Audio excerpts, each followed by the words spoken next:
বাঙালির রান্নাঘরে সর্ষে আর পোস্ত শুধু দুটো উপকরণই নয়, এটা একটা অনুভূতি। সেই অনুভূতির সঙ্গে আজ জুড়ে যাবে নরম ভেন্ডি, আর তৈরি হবে একটা খাঁটি বাঙালি রেসিপি। চলুন তবে শুরু করি। প্রথমে কড়াইতে খানিকটা সাদা তেল নিয়ে তার মধ্যে লম্বা লম্বা করে কেটে রাখা ভেন্ডিগুলোকে ছেড়ে দিচ্ছি। ভেন্ডির শেপটা আপনারা আপনাদের পছন্দ মতো নিতে পারেন। আমি এখানে একটু লম্বা লম্বা করে কেটে নিয়েছি। এই ভেন্ডিটাকে ভালো করে নাড়িয়ে চাড়িয়ে নিয়ে একটু নুন আর হলুদ দিয়ে বেশ ভালো করে ভাজা করে নেব। লালচে লালচে হবে ভাজাটা, ব্যাস। আর এর সাথে আমি খানিকটা আলুও কেটে নিয়েছি, ঠিক এরকম লম্বা লম্বা করেই হবে। ভেজে রাখা ভেন্ডিগুলোকে কড়াই থেকে তুলে নিয়ে সেই একই তেলে আমি ওই কেটে রাখা আলুগুলোকে দিয়েছি।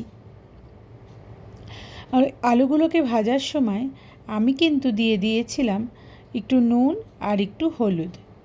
এই ভেন্ডি আলুর তরকারি যেমন কিছু রান্না থাকে যা কিন্তু বাহারি নয়, তবুও বারবার মনে পড়ে।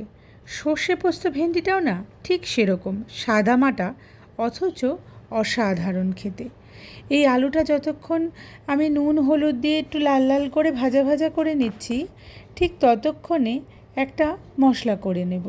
এই মশলাটা কিন্তু খুব সাধারণ, অথচ রান্নার পরে একটা অসাধারণ টেস্ট দেয়। মিক্সির বাটিতে আমি প্রায় 2 চামচ মতো সাদা সর্ষে নিয়েছি। আপনারা কালো সর্ষে ব্যবহার করতে পারেন, আবার সাদা সর্ষে আর কালো সর্ষেটা সমান সমান মাপ অনুযায়ী নিয়ে ব্যবহার করতে পারেন। এই সাদা সর্ষের মধ্যে আমি 1 চামচ মতো পোস্ত দিয়ে দিয়েছি, কয়েকটা কাঁচা লঙ্কা দিয়েছি, ব্যাস। এবার মিক্সিতে ঘুরিয়ে নিলেই মশলা কিন্তু রেডি। ভেজে রাখা আলুগুলোকে আমি কড়াই থেকে তুলে নিচ্ছি।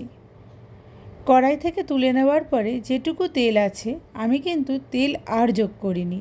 তার মধ্যে খানিকটা কালো জিরে, কয়েকটা চেরা কাঁচা লঙ্কা দিয়ে একটু নাড়াচাড়া করে ওর মধ্যে আমি পোস্ত আর সর্ষে বাটাটা দিয়ে দিয়েছি।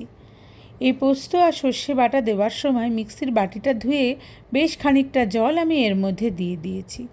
মশলাটিকে কিন্তু খুব কড়া করে কষানোর দরকার নেই, একটু কষানোর পরেই ভেন্ডি আর আলুগুলোকে ছেড়ে দিয়েছি। এই ভেন্ডি আর আলুগুলোকে ভালো করে ঝোলের মধ্যে, মশলার মধ্যে মাখিয়ে নিয়ে আমি এখানে প্রায় চায়ের কাপের 1 কাপ মতো গরম জল ব্যবহার করেছি। জলের পরিমাণটা কিন্তু আপনার তরকারির মাপ অনুযায়ী নিতে হবে। এক্ষেত্রে ভেন্ডিটাকে বেশি পরিমাণে জ্বালানো যাবে না, কারণ ভেন্ডিটা যদি বেশি পরিমাণে জ্বালানো হয় তাহলে কিন্তু একটু লোদ লোদ হয়ে যায়। তাই খানিকক্ষণের জন্য আলুটা সেদ্ধ হওয়ার পর্যন্ত ঢাকা দিয়ে নিয়ে তারপর ঢাকাটা তুলে নিয়েছি, নিয়ে ঝোলটাকে টানিয়ে দিয়েছি। এরপর এখানে একটু নিরামিষ রান্না যেহেতু, তাই একটু চিনি ব্যবহার করেছি। দিয়ে দেখুন আলুটা সেদ্ধ হয়ে গেছে। এরপর এটাতে আমি একটু আটার গুঁড়ো ব্যবহার করেছি, যাতে ঝোলটা একটু টান টান থাকে, জলের মতো না লাগে। আপনারা যে কোনো রান্নাতে এই আটার গুঁড়ো বা চালের গুঁড়োর ব্যবহারটা করতে পারেন। ব্যাস, নাড়িয়ে চাড়িয়ে নিলে আমাদের সর্ষে পোস্ত ভেন্ডি কিন্তু রেডি। নিরামিষের দিনে একটা দারুণ সুন্দর রান্না আপনারা করবেন।